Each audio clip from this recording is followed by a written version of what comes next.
Hello everybody and welcome to a brand new Pokemon Draft League on this channel, this time created by yours truly. This is the Roleplayers Play Draft League, a singles-based draft league I created and invited some friends to play, most of whom have never played draft before. For this season we are doing Gen 9 Indigo Disc, but Tera is banned, and each coach has 115 points to their name. That wrinkle puts a little bit of an issue on drafting for me, as I've only ever played in a Tera-free draft once, and it was a Gen 8 draft. There isn't much time to think about this though, as I have 5th pick overall in this 14-coach draft league. And I decided to kick off this draft with one hell of a heavy hitter. I went with Kyurem as my first pick.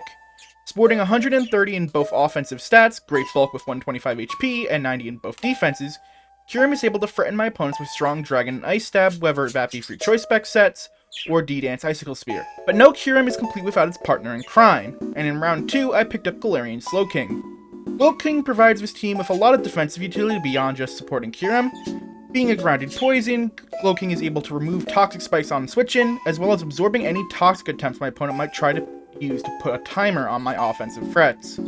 But it also has Slack Off to heal for longevity, Yawn to put one of my opponent's Pokemon to sleep, Regenerator to heal on switch, and a respectable 110 special attack stat, so it's not entirely defensive. Now for my 3rd round pick, I had my eyes on a solid defensive mon that would have served as my rapid spin user to remove hazards, Terapagos.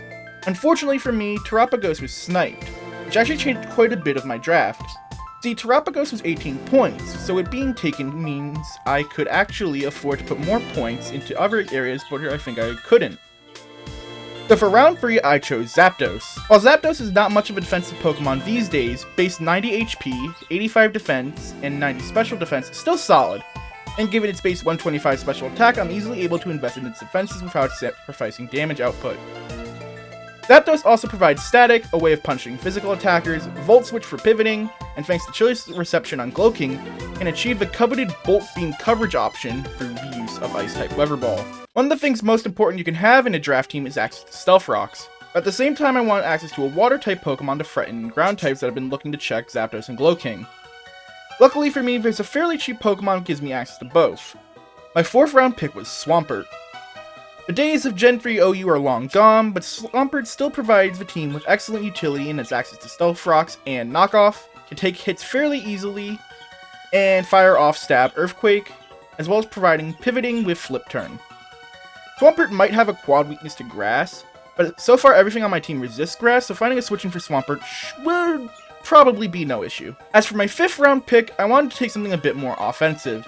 Zapdos is more of a pivoter, Swampert's a bit slow, and so I added Ogerpon Heartflame to the team.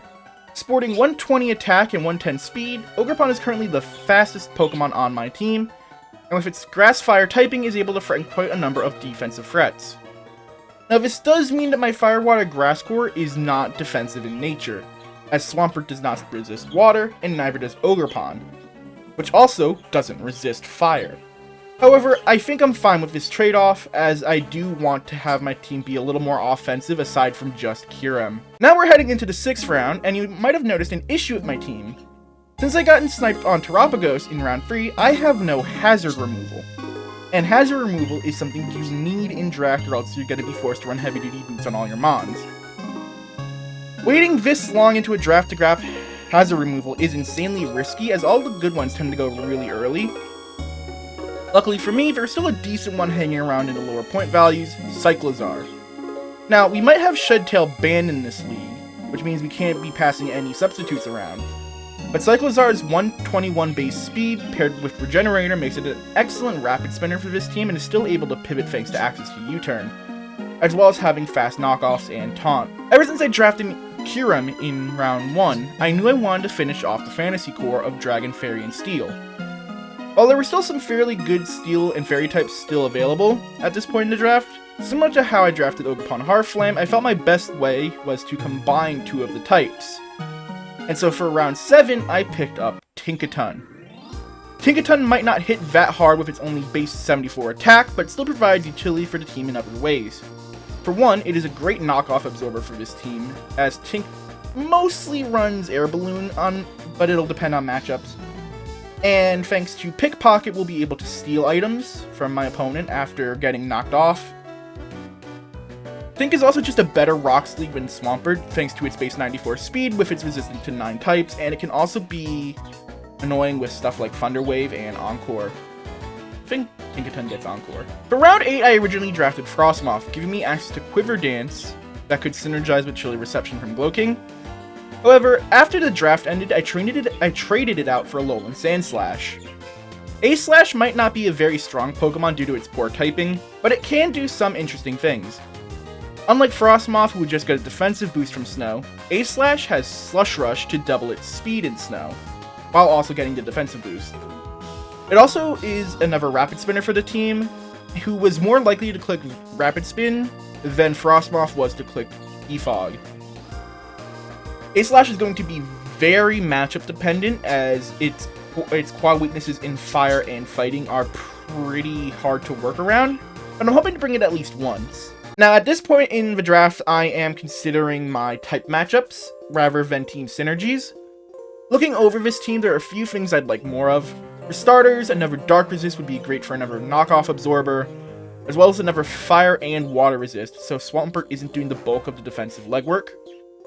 But Quavel was originally a mon I wanted to grab in round 6 instead of Cyclizar, as it would have done both of that as well as being a Rapid Spinner, but it was sniped. But luckily there is another Pokemon that shares the same typing. So for round 9, I drafted Paldean Tauros Aqua. Tauros is probably the epitome of OK Pokemon in Gen 9, OK attack at 110, a decent speed tier of 100, and OK defensive bulk. If needed, I can increase its damage with Choice Band, but I can also provide decent priority move in Aquagen to clean up dangerous sweepers, as my team has been lacking in the priority move department. At this point I have barely any points left, but there is still one more role I wanted to fill for this team, something that could set up Sticky Webs.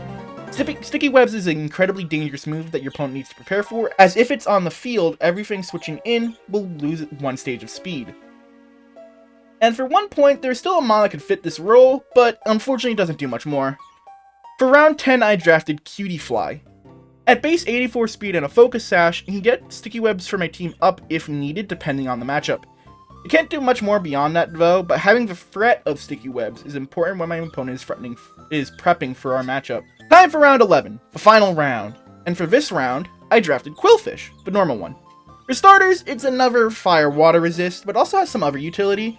It's another grounded poison for the team, which can remove Toxic Spikes if I don't want to switch in Gloking to a physical ground type move, as thanks to Intimidate, Quillfish is able to tank those a little bit better, depending on the Pokemon using it. We'll see. It also learns Haze though, which can reset stat buffs on setup sweepers, and unlike the Hisuian variant, can switch out with Flip Term to keep momentum. And with that, my team, the Snowpoint Snowrunts, is now complete, with 2 points to spare in the end. This leaves me an opportunity to trade things around in the future, but let me know what you think of the team. I'll thank you when we get into our Week 1 match. Peace.